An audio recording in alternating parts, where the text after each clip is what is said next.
Morning class fifth subject है बच्चों आपका हिंदी रिमझिम। इसमें देखिए आपने कविता पढ़ी थी गुरु और चेला। चैप्टर था आपका 12 ठीक है। तो ये कविता पढ़ी थी और मैंने इसमें कुछ शब्द अर्थ भी आपको करवाए थे।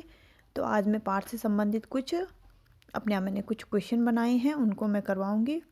जो बुक्स में उनको बाद में करेंगे। तो आगे देखिए यहाँ पे, ये देखिए कुछ मैंने प्रश्न बनाए हैं। सबसे पहला ध्यान से सुनिएगा,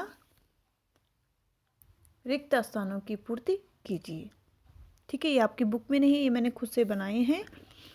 तो ध्यान से इनको सुनिए और लिखिएगा। रिक्त स्थानों की पूर्ति कीजिए। नंबर 1 में उस नगरी का नाम डैडस था। तो कौन सी नगरी थी वो? अंधेर नगरी।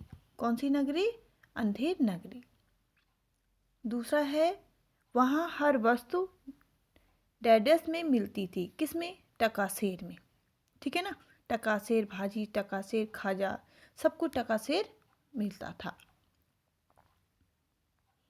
तीसरे नंबर पे देखिए, यह सुनकर गुरु वहाँ से डैडस जाने का निर्णय लेते हैं। ठीक है, जब गुरु ने सुना कि यहाँ पे सब कुछ टकासेर मिलता है तो गुरु ने वहाँ से वापस जाने का निर्णय लिया।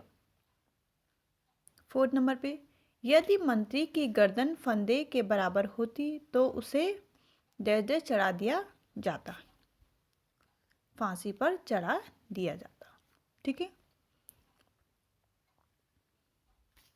5 नंबर पे देखिए, राजा अगर गुरुजी की बातों में ना आता तो डैडस को फांसी दे दी जाती। किसको?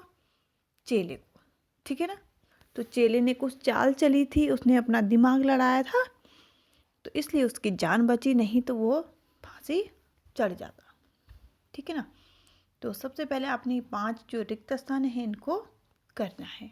ठीक है, अब आगे देखिए, मिलान कीजिए।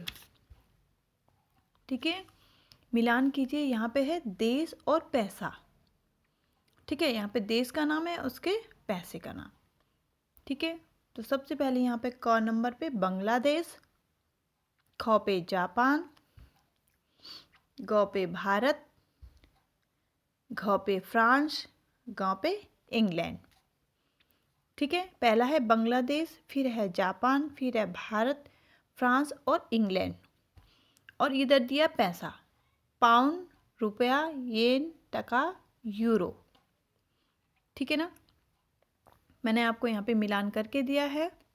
ठीक है, आप चाहे तो ठीक इसके सामने इसके जो देश का पैसा है उसके सामने लिख सकते हैं। इसी तरीके से इसको मिलान भी कर सकते हैं। तो देखिए यहाँ पे बांग्लादेश का है टका, जापान का येन, भारत का रुपया और फ्रांस का है यूरो, इंग्लैंड का पाउंड। ठीक है ना,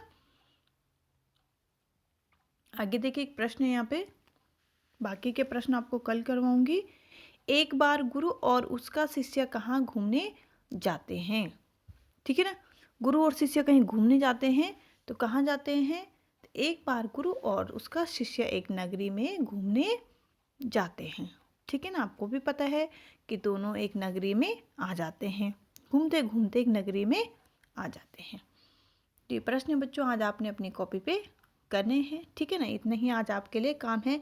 और जो कविता मैंने 4 लाइन आपको 4 लाइन आपको रीडिंग करने के लिए बताई हैं, पढ़ने के लिए बोली हैं, उनको आपको पढ़ना है।